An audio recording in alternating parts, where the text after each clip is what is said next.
like to emphasize that recording is strictly prohibited. There will be no use of cameras, of cell phones,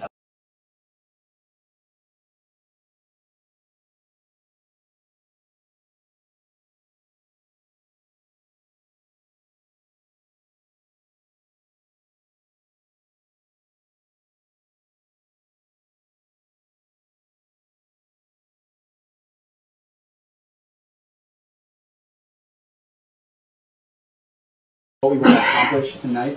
Our goals are to educate people about what the nature of this event is, who this soldier is and the organizations he's connected to, and what the international significance of what's going on in Palestine is for folks who might not know, folks just attending the event. And then Lila's going to blow the whistle 3 times. That will signify for everyone to stand up. We'll have people go in as early as possible, try to fill up at least the front row. Also have people holding like 4 signs with facts about Palestinian political prisoners, home demolitions, things like that.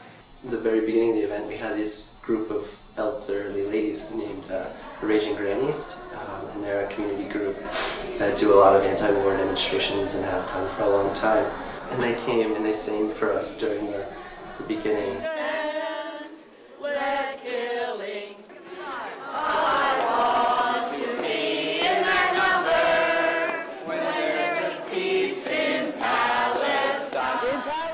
There was such high security that we had to wait in the lobby for maybe half an hour. It was so intense. Everyone was in the lobby, really close together. You know, lots of security, which is always frightening, and above on the second floor of FPH, I think pro-Palestinian banner dropped, and maybe another one, and then an Israeli flag dropped, and then a Palestinian flag dropped, and then a banner dropped, and then another banner dropped, and then all of a sudden there are these like Israeli chants, and then all of a sudden there are these Palestinian chants.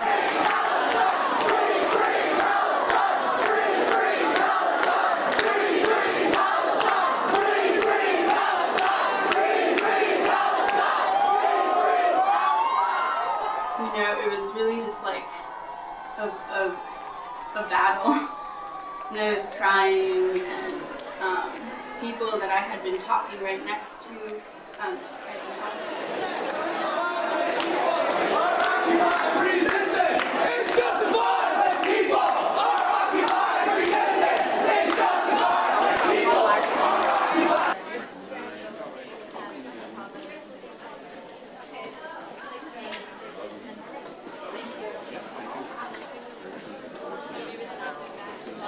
Single file, folks.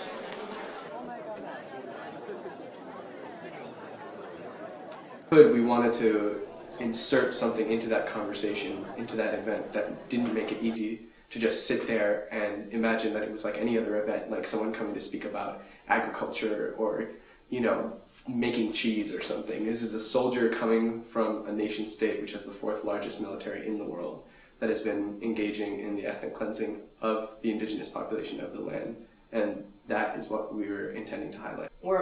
We're heeding the call of Palestinians and Palestinian students not to normalize the situation of the occupation and pretend that there's any parity between the occupier and the occupied, and really put our foot down. We were doing a walkout, and around like 15 to 20 minutes into the action, the room got really heated right before that, and we did end up walking out a little earlier, I think, than we expected. But yeah, so as a quick reason for that, I'm really glad I got to get out. I was sitting in the audience, and I was holding one of the signs that said, and I didn't even know I was holding it. I looked down and it said, "Never again for anyone." And I'm sitting here listening to Anthony, you know, using Judaism, as the case is, to promote Zionism and to justify Zionism and to justify ethnic cleansing,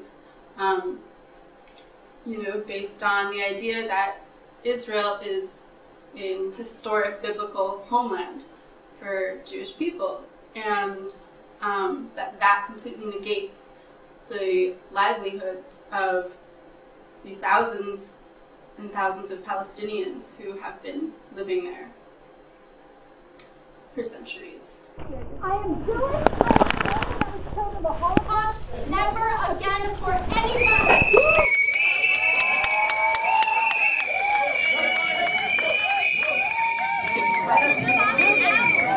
If you are going to peacefully leave, please do so. Excuse me, the lady who's Jewish. The lady who's Jewish, and therefore uses her Judaism as validity for her opinion. Could you please give me the title of last week's Torah portion? I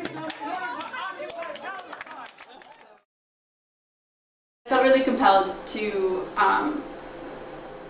You could talk about some of the important moments of the evening for you.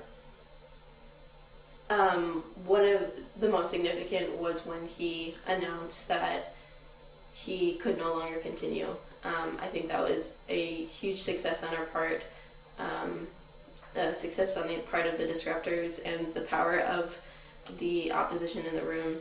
I don't believe that his kind of talk, where he was dismissing Israeli, or rather the IDF's war crimes, where he was dismissing the IDF and Israel's role in the conflict, I don't consider that nonviolent, and I don't believe that that has any place in any academic institution. None of the action happened as it was planned. Giving it, not just I think for all the people who were there, not with either like side, but also giving me an impression that we had just sort of gone over the brink. But even knowing that and even feeling that in the event, I have no shame whatsoever. None of the action happened as it was planned. Giving it, not just I think for all the people who were there, not with either like side, but also giving me an impression that we had just sort of gone over the brink. But even knowing that and even feeling that in the event, I have no shame whatsoever.